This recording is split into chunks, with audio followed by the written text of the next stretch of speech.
Here we're going to look at importing data into Matlab from an external source. Specifically in this example, we're going to be looking at using CSV files or comma-separated value files.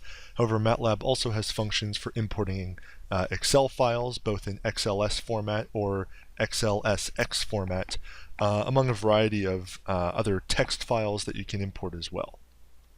Again, I'm just going to focus on importing CSV files for this course. Now we might come across CSV files if we've collected data from an outside source, like we're going to see in the example upcoming, or maybe we have some device that we're using to collect data like an accelerometer, or we're collecting temperature or collecting some other data, and the device we have saves it as raw numbers, oftentimes in the CSV file.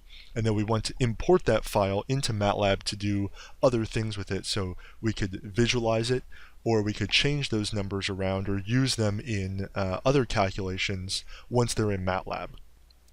So the coding for doing this is pretty simple. I have an example CSV file that I'm going to open up here so we can see what the format is.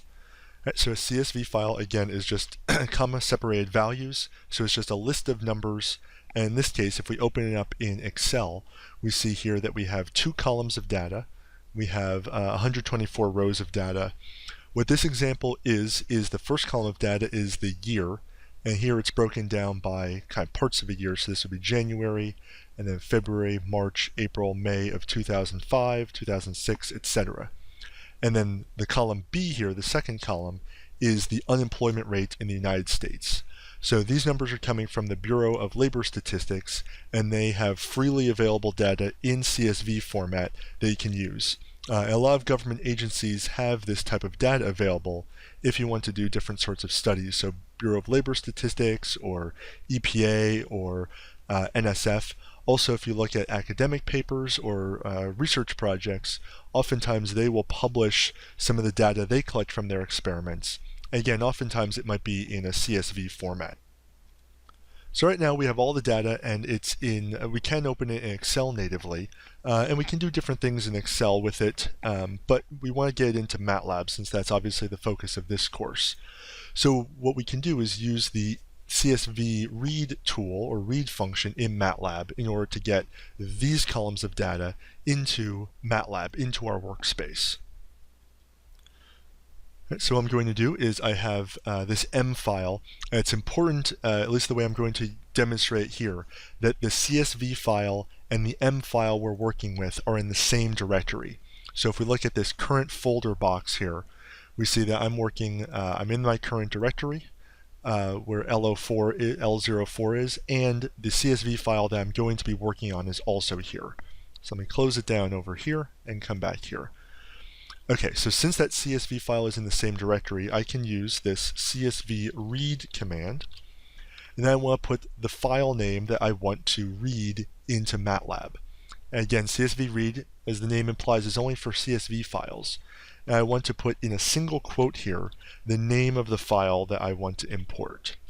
And I do need to include that extension of CSV.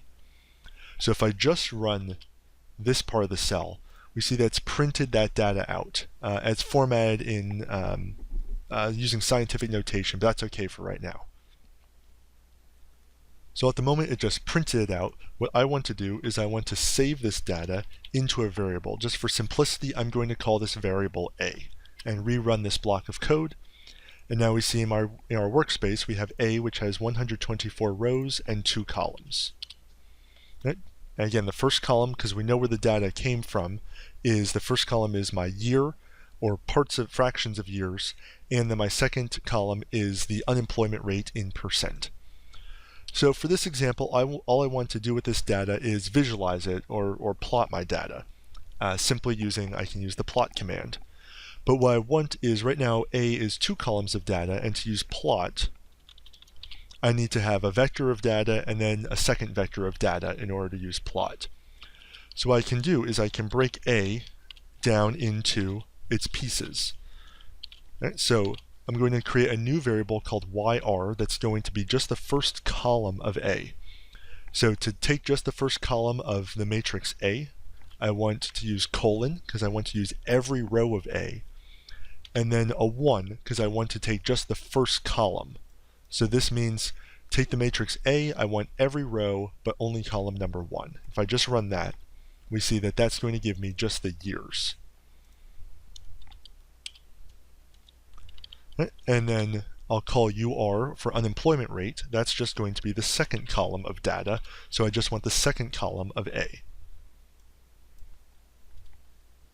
And just to check that, if we look at year, okay, these are all of my years, and then the rate in percentage here.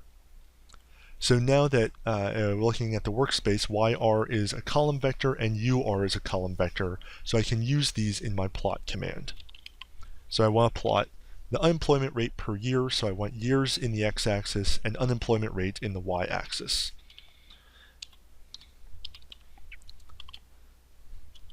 And I can make my initial plot here, right, of what the unemployment rate looks like, and I'll add a grid, and I'll tighten up my axes.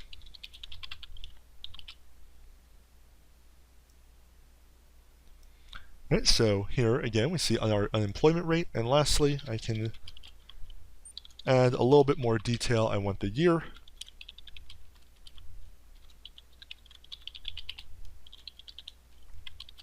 and my unemployment rate in percent.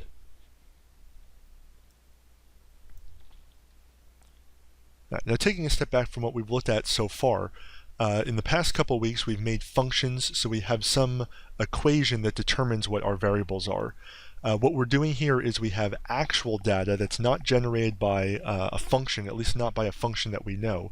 So we have this real data that comes from an experiment or comes from some other source without the underlying function known, and we're importing it, and we're going to be using it further when we get into the regression in a couple of slides.